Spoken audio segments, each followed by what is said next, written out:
때 불렀던 찬송, 마지막 날의 이 찬송은 우리가 한 달 동안 주일을 빼고 새벽에 함께하는 우리 성도들과 목을 놓아 힘차게 불렀던 찬송입니다. 그 가운데 지금도 우리 마음을 감동시키고 움직이는 것은 청년들이 오늘날 병들어 있습니다. 거짓된 사상에 물들어가고 있습니다. 자녀들이 갈 길을 몰라 방황을 하고 있습니다. 스마트폰에 점점 빠져들고 있습니다. 세상에서 어떤 희망과 기대를 갖기가 어려운 구조가 되고 말았습니다. 과연 이 아이들이 어디로 갈 것인가? 이 청년들이 어디로 갈 것인가? 이들이 인도하는 가정과 이들이 인도하는 교회와 이들이 인도하는 대한민국은 과연 어디로 갈 것인가?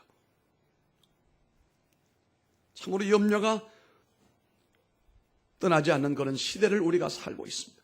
학교에 가면 전교조 교사들이 아이들을 세뇌를 시키고 이상한 방향으로 아이들을 세뇌를 시켜가지고 그 어린 심성의 아이들이 벌써 사상으로 물들어가는 가운데 있고 그 사상이 기독교적인 사상이면 얼마나 좋겠습니까? 반대로 가는 사상으로 가고 있다 이 말입니다. 이전에는 학생들이 청년들이 민주화를 위해서 외치기는 했는데 지금은 과연 그런 소리도 들리지도 않고 도무지 뭘 하고 있는가? 그렇다고 졸업을 하고 난 다음에 취직의 문이 열립니까? 결혼이 순조롭게 이루어지게 됩니까? 모든 분야가 다 막혀져 있습니다. 캄캄합니다. 과연 어떻게 될 것인가? 세계는 하루가 바쁘게 바뀌어집니다. 아주 근본적인 틀이 바뀌어지고 있습니다. 이전에 알고 있던, 이전에 느꼈던, 이전에 계획했던 모든 건 전부 다 다시 재수정을 해야 됩니다. 예전에는 학교에서 선생님들이 정보를 가르쳐주고 주입하면 됐습니다. 지금은 그것도 이제 안 됩니다. 학습 중심이 학생에게 있어서 주도형적인 공부를 하는 시대가 되고 말았습니다. 세상 만사가 이렇게 뒤바뀌어져 있는 가운데 청년들이 예언을 하고 우리 자녀들이 환상을 보고 우리 부모 노인 아비들이 꿈을 꾼다. 이건 기가 막히는 세상 아니겠습니까? 성령이 임하시고 만민에게 이 성령을 하나님이 부어주심으로 인하여 청년들이 예언을 하고 자녀들이 환상을 보고 아비들이 꿈을 꾸는 이런 세계로 우리가 가야 되지 않겠습니까?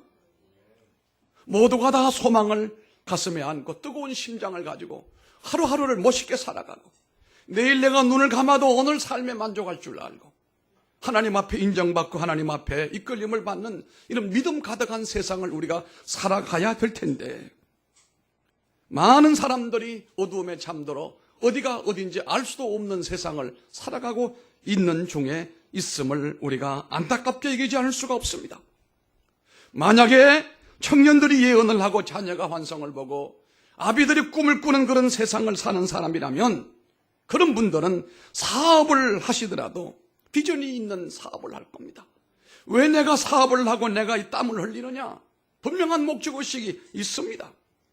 돈을 벌어서 어디에 쓸 것인지를 결정된 분들입니다. 그분들은. 또한 돈의 의미가 무엇인지를 잘 알고 있습니다.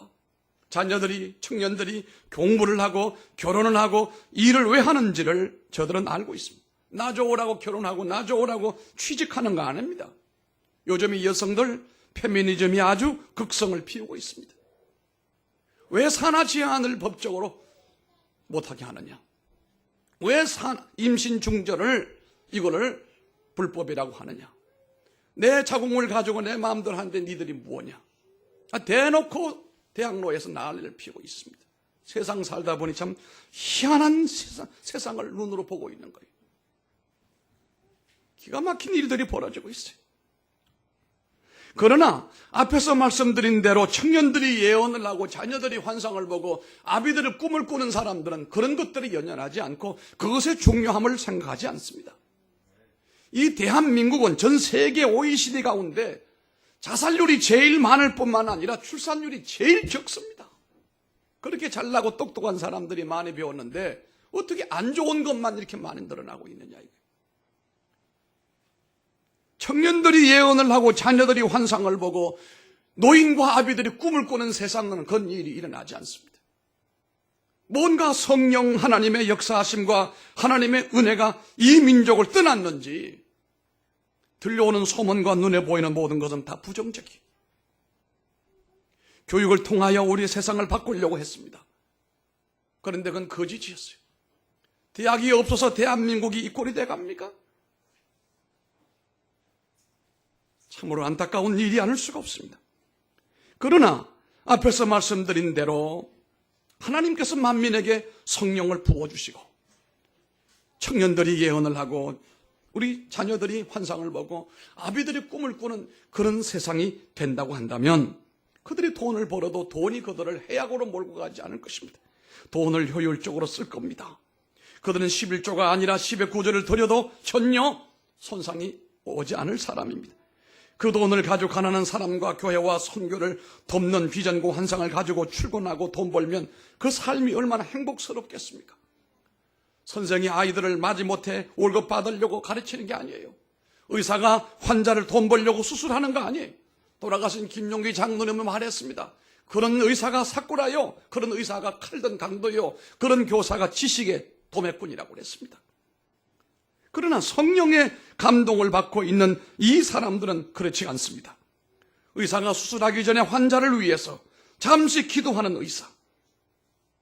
그 기도 받는 환자가 어떤 변화가 일어나겠습니까? 매일 사람을 만날 수 있는 직업을 가지고 있는 우리는 복 있는 사람들입니다. 이런 꿈과 환상이 없는 사람들에게 하나님의 꿈과 환상을 전할 수 있는 사람이라면 우리가 얼마나 좋겠습니까? 그러므로 날마다 우리가 예수를 증거하며 살아가는 삶이 행복하다 이 말입니다. 오늘날에는요, 대인 기피증 걸린 사람들이 많습니다. 혼자 들앉아가지고 혼자 꿈꾸고 혼자 살아.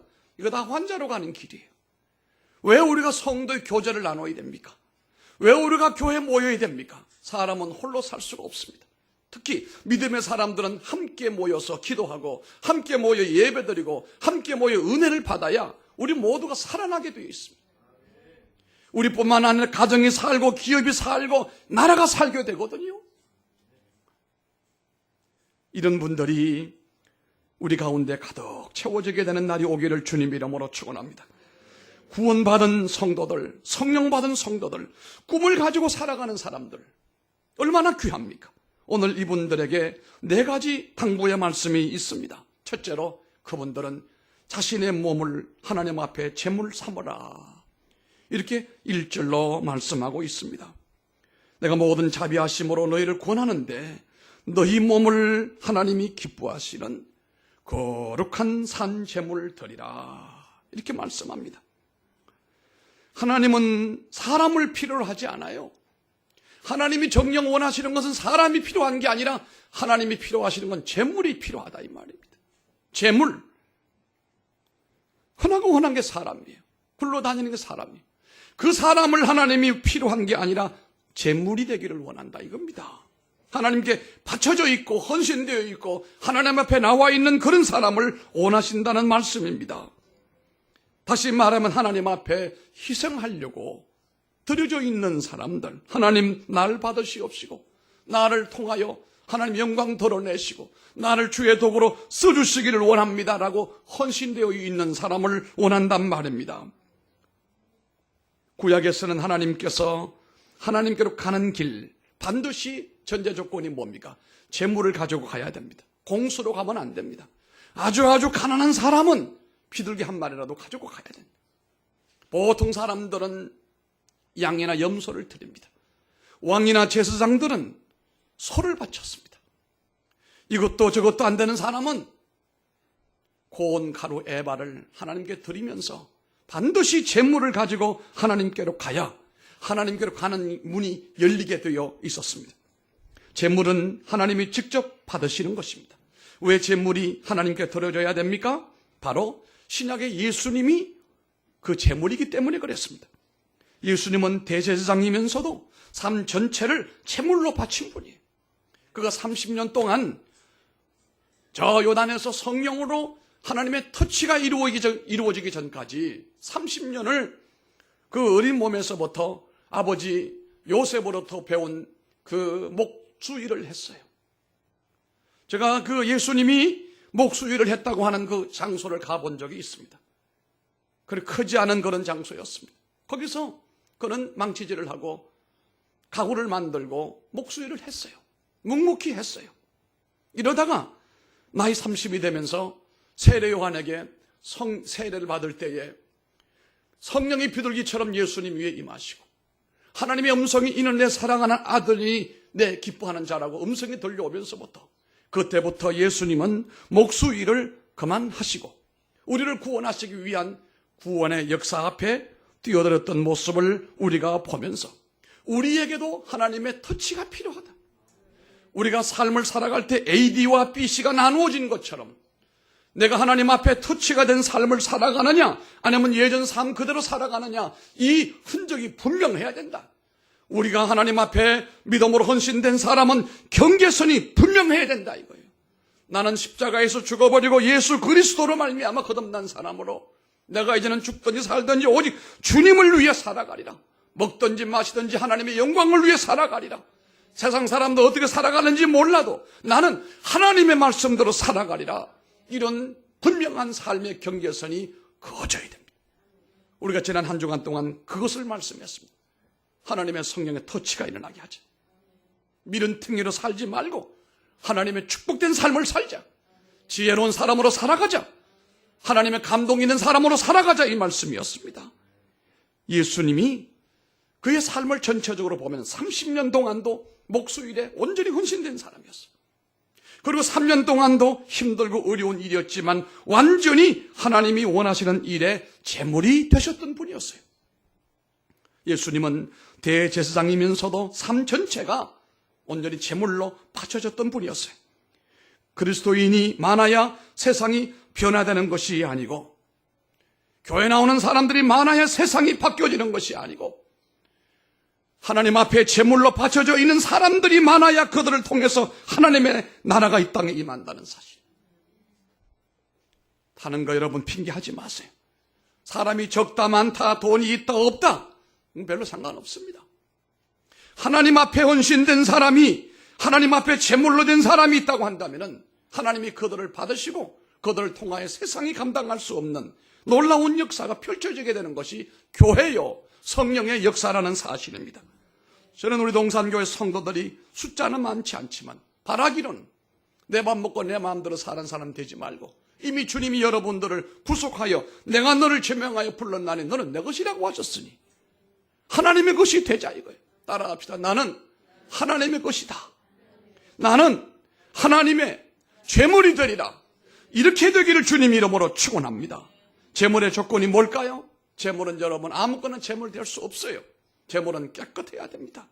성별되어져야 됩니다. 더러우면 제물 될 수가 없습니다. 뿐만 아니라 이 제물은 하나님이 기뻐하셔야 돼요. 하나님이 받으실 만한 것을 드려야 된다. 아무리 좋더라도 하나님이 받지 않으시는 것은 그 끝입니다. 여러분 잘 알다시피 아벨은 어떤 제물로 드렸습니까? 가인은 어떤 제물로 드렸습니까? 하나님은 누구의 제물을 받았습니까? 잘 아시는 것처럼 하나님이 기뻐하는 제물을 받으신 겁니다. 뿐만 아니라 제물은 하나님 앞에 산 것으로 드려야 됩니다. 산 것으로 드려야 됩니다. 죽은 것은 제물이 될 수가 없습니다. 살아있어야 합니다. 생각이나 마음, 정신은 제물이 될 수 없어요. 잘 들으십시오. 마음으로야 뭘 못하겠어요. 제가 어릴 때 교회를 나가면 할머니, 할아버지들이 기도하는 내용과는 꼭 이 문구를 써요. 하나님, 마음은 원이로되 육신이 연약하야. 그 기도를 내가 늘 들었어요. 여러분 그런 기도하지 마세요. 마음은 원이로되 육신이 약하니. 여러분 마음은 있지만 행동으로 옮겨지지 않는 건 진정한 신앙이 아니에요. 내 마음이 원이 뜨겁고 내 마음이 갈갑하다면 왜 행동으로 나타나지 않겠어요? 우리의 신앙이라고 하는 것은 내 마음의 신앙이 아닙니다. 하나님이 원하시는 건 그게 아닙니다. 육체를 원하시는 거예요. 내 몸을 원하신다 이 말입니다. 몸을 드린다는 말은 내 몸 안에는 시간도 바친다는 겁니다. 내 모든 가지고 있는 모든 걸 다 바치겠다는 것입니다. 몸을 드린다는 것은 땀도 흘리고 피도 흘리고 수고하겠다는 겁니다. 생각으로 한다는 게 아닙니다. 마음으로 하는 거 아닙니다. 여러분 예수를 관념적으로 믿지 마세요. 제발 관념적으로 믿지 마세요. 생각으로 믿지 말라 말해요. 생각으로 헌신하려고 하지 말아요. 하면 뭐예요? 하면 뭐예요?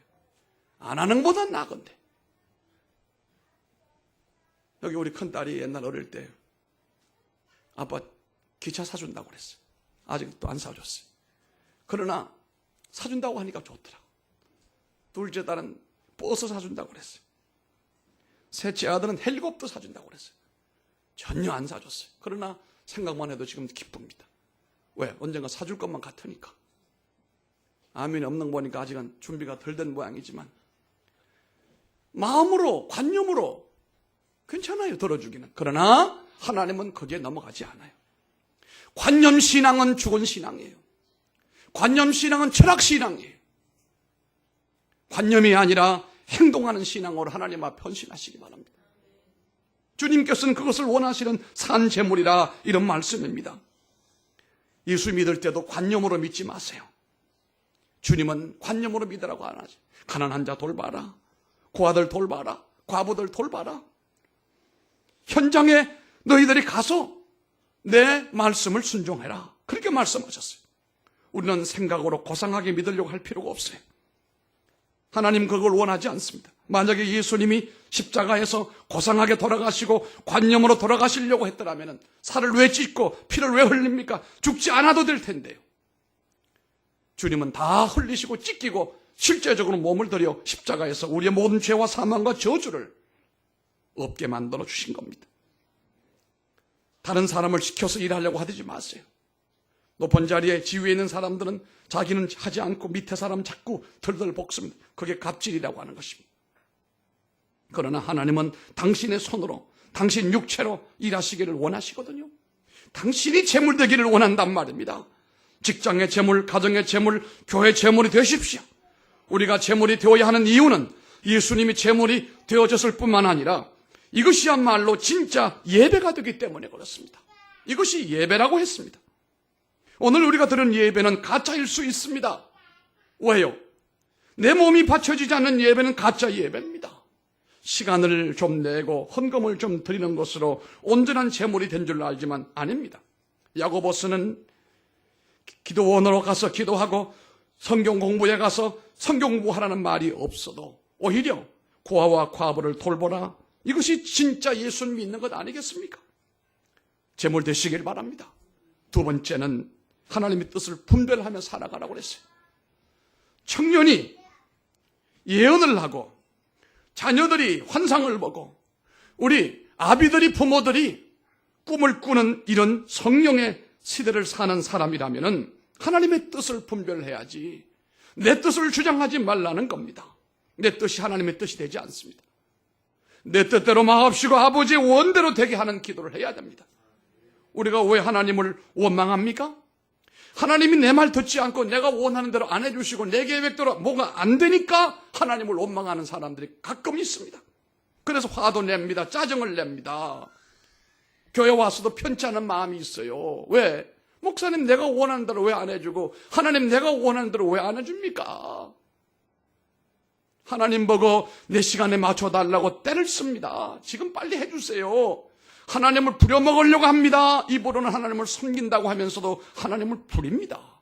여러분, 여러분의 생각이 곧 하나님의 생각은 아닐 것입니다. 하나님의 생각이 여러분의 생각이 되기를 축원합니다. 하나님의 뜻이 여러분의 뜻이 되기를 바랍니다. 그게 축복이 되는 것입니다. 어떻게 하나님의 뜻을 분별할 수가 있습니까? 먼저 세상을 따라다니지 말기를 바랍니다. 세상의 방랑자로 살지 말기를 바랍니다. 예수를 믿는 사람과 믿지 않는 사람이 비슷하면 어떻게 세상에 바뀌어줄 수가 있겠습니까? 교회와 세상이 운영하는 방법이 같으면 세상이 우리를 보고 충격을 받을 수가 있겠습니까? 달라야 합니다. 달라야 감동이 되는 것입니다. 달라야 변화가 오는 것입니다. 우리 성도들 가운데 부인들은 교회를 잘 다니는데 남편들이 안 다니는 그런 경우들이 내가 보는 상당히 많아요.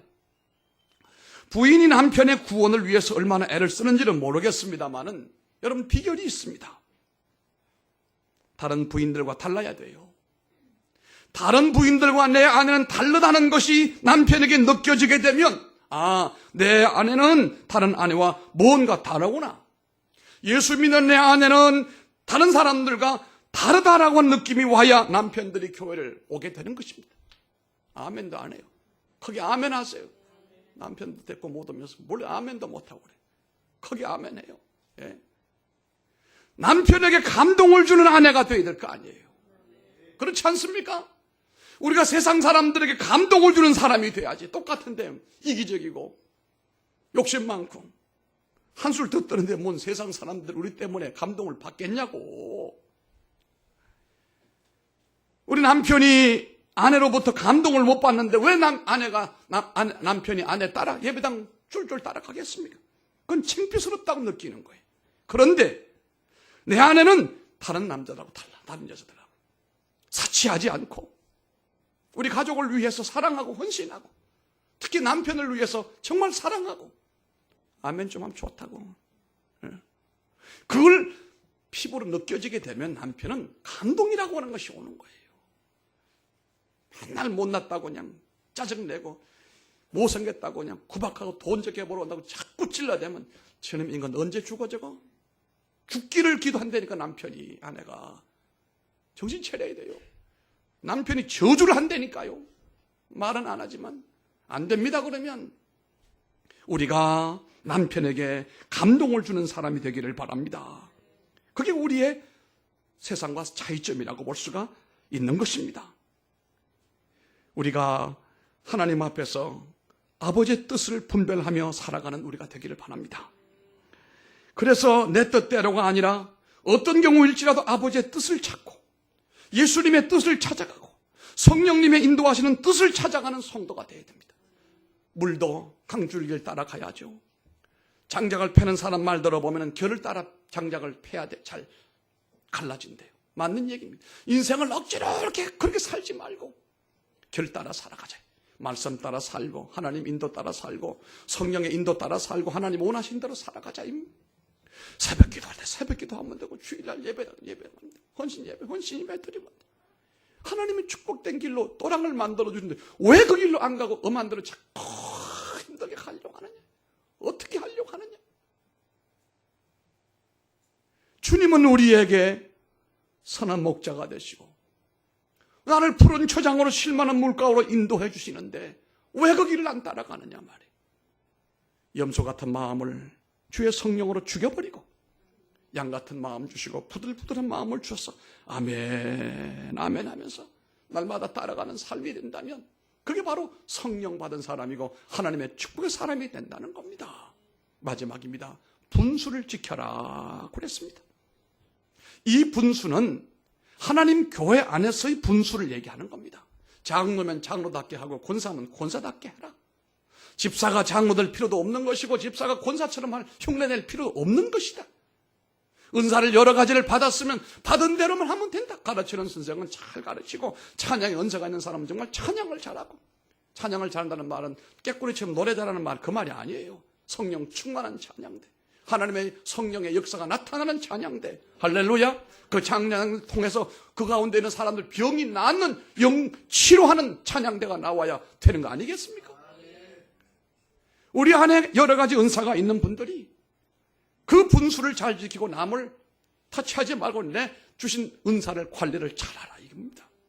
이 무더운데 부엌에서 성도들의 일용할 양식을 만드는 일이 쉽지가 않지요. 그런데 그것이 기쁨이고 즐거움이고 누구도 타치할 수 없는 하나님의 고유 영역이라고 믿으면 제가 오늘 강단에서 설교하는 것이 내 영역이라고 믿는 것과 똑같다 이 말이에요. 저는 강단의 설교를 누구에게 양보하고 싶어 마음이 없습니다. 왜요? 내게 주신 분기시고 내게 주신 특권이기 때문에. 그렇다고 한 번도 설교를 내가 짜증을 내거나 하기 싫은 설교를 억지로 올라와가지고 한 적은 한 번도 없습니다. 전에 어떤 교인이 내게 물었어요. 목사님, 한 가지 물어볼 일이 있대요. 주일날 힘차게 설교하는 건 참 좋은데 왜 새벽에도 그렇게 소리를 지르고 그렇게 한 500명 모인 것처럼 설교를 합니까? 그래 나보고. 그럼 내가 그분에게 답을 안 했어요. 왜? 내가 얘기한 대로 그분이 이해를 하겠어요? 목사는 강단에 올라오면은 한 사람이 앉았든지 아무도 없든지 외치는 거예요. 알긴 알아요. 세 사람이 모이든 300명이 모이든 3000명이 모이든 사람 숫자와 상관없어요. 강단에 서는 목사는 서기만 하면은 외쳐야 되는 거예요. 전파해야 되는 거예요. 권면을 해야 되는 거예요. 그런데 그분이 그걸 이해를 하겠습니까? 새벽에 4명이 오든 5명. 김영희 원사님 어디 가시는 거예요? 권사님, 내가 주일날 낮 시간에 설교하는 거랑 새벽에 하는 거랑 같아요, 틀려요? 그럼 아멘을 크게 해야지. 정인이 돼가지고. 예, 크게 해야지. 저는 그렇습니다. 그게 목사가 해야 될 일이기 때문에 듣든지 안 듣든지 설교를 할 것이고, 그가 받든지 안 받든지 설교할 것이고, 그게 내 사명인 걸 어떡하겠어요? 이것처럼 여러분도 받은 그 사명을 양보하지 말라 이거예요. 다른 사람 걸 경쟁할 필요도 없다 이 말씀입니다. 남의 일을 부러워할 것도 없다 이 말입니다. 하나님이 각자에게 주신 은사인데 내게 주신 은사를 귀히 여기고 남의 것을 흉내내지 말아라. 하나님이 내게 맡겨준 일을 기쁨으로 여러분 감당하십시오. 기도 많이 하고 감당하면 그 기적이 일어납니다. 거기에 변화가 일어납니다. 제가 이집트를 방문했을 때에 인상적인 피라미드 얘기를 좀 하고 말씀을 마치려고 합니다. 그 피라미드를 가서 가만히 보니까 참 기가 막혀요. 어떻게 이 높은 이 피라미드를 말이에요, 하나도 기울어짐이 없이 오늘날 과학으로도 컴퓨터로도 할 수 없는 정확한 사이즈를 가지고 그런 무덤을 한 가지만 만든 게 아니라 수없이 만들어 놨는데 어떻게 저게 가능할까? 요즘처럼 기중기가 있나요? 중장비가 있나요? 맨손으로 저걸 돌을 잘라가지고 장황하게 피라미드를 만들어가지고 그 안에 내부에 들어가서 보니까 더 기가 막혀요. 한치의 오차가 없어요. 참으로 놀라운 일이 아닐 수가 없었어요. 그러다가 제가 생각을 좀 달리 해봤습니다. 그게 좀 기하학이 오늘처럼, 다시 말하면 수학이 오늘처럼 그렇게 발전되지 않았을 때 아니겠습니까? 그럼에도 불구하고 그들이 기하학을 중심으로 돌 하나하나를 자로 재가지고 맞춰가지고 그 큰 피라미드를 만들어 냈을 것이라 생각을 하면서, 야, 우리 성도들도 교회 안에 자기가 받은 하나님의 은사대로 자기 역할만 잘하게 되면 이런 금자탑도 쌓아지게 되는구나. 우리가 지금 분수를 지켜 자기 직무를 잘 감당하고 목사는 목사 직무 감당해야 되잖아요. 내일 죽음이 와도 오늘 사과나무를 심어야 되잖아요. 장로님들도 이 생명 다 바쳐서 하루하루 주님 앞에 장로의 삶을 보람되게 살아가야 되지 않습니까? 권사님들도 세상 바라보지 말고 바나바처럼 그런 삶을 추구하며 살아가야 돼요. 그것을 보람으로 느껴야 되지 않겠습니까? 그렇다고 한다면 우리가 함께 모이는 이 교회도 피라미드보다도 위대한 건물을, 위대한 작품을 만들어내므로 하나님 앞에 영광을 돌릴 수가 있다는 얘기입니다. 여기에 교회의 비밀이 있다는 겁니다. 성도 한 사람 한 사람이 받은 은사를 따라서 그가 하나님 앞에 제물되어 하나님을 섬기게 되어지게 되면 어마어마한 하나님의 집이 완성되게 된다는 사실입니다. 그냥 교회 왔다가 가는 것은 의미가 없습니다. 여러분 그 자리에 앉아 떠나가면 그 뭔 의미가 있겠어요? 아무런 의미가 없습니다. 출퇴근 시간에 저도 요즘에 대중교통을 많이 이용합니다. 아주 편리합니다. 웬만하면은 대중교통을 이용을 해요. 그런데 전철을 타서 내릴 때 보면 꽉 차고 있다가 내릴 때 다 내리면 뿔뿔이 다 흩어지면 교회는 그건 교회가 아니다. 이거 왔다가 뿔뿔이 흩어지면 뭔 그게 교회입니까? 우리는 모였을 때 한 몸이고 헤어질 때도 사명을 가지고 각자 자리로 우리가 선교사로 가는 거예요. 우리가 죽지 못해 살러 가는 것이 아니고 이 뜨거운 가슴으로 사명을 가지고 내가 복음을 전하고 주님의 나라를 위하여 주의 사명을 위하여 기쁨으로 나가서 무도위에도 일하고 봉사하고 헌신하는 삶을 산다면 그게 살아있는 천국 아니겠습니까? 여러분 한 사람 한 사람에게 주어진 은사를 귀히 여기시기를 바랍니다. 여러분의 위치를 남에게 양보하지 말기를 바랍니다. 그래서 거룩한 성전이 되어져 가는 겁니다. 우리 교회의 성도들은 정의의 크리스천이 되기를 바랍니다. 하나님이 만지시고 다듬으시고 훈련시켜서서 하나님이 꼭 붙들어 사용하시는 존귀한 일꾼들이 다 되기를 바랍니다. 그러므로 오늘 주님은 당신의 몸을 제물로 바쳐라. 세상을 닮지 말아라. 하나님 뜻이 무엇인지를 찾아 기도하고 예민하게 구분하는 센스가 있기를 바란다. 그리고 분수를 지켜라, 이런 말씀입니다. 주제 파악하지 못하고 내가 누군지, 내가 뭘 하려는 사람인지 알지도 못하고 남의 삶을 흉내나 내고 뒤따라가지 말고 방랑자가 되지 말라. 은사대로 하나님 앞에 이 몸을 다 바쳐서 봉사하라. 기쁨으로 주님 앞에 헌신하라. 여러분의 믿음은 뿌리를 깊이 내리게 될 것이고 거기에 열매가 일어나게 될 것이고 하나님의 축복은 여러분과 여러분 다음 세대로 넘쳐나게 될 줄로 믿습니다. 기도하겠습니다. 존귀하신 아버지 하나님, 은혜와 사랑을 감사합니다.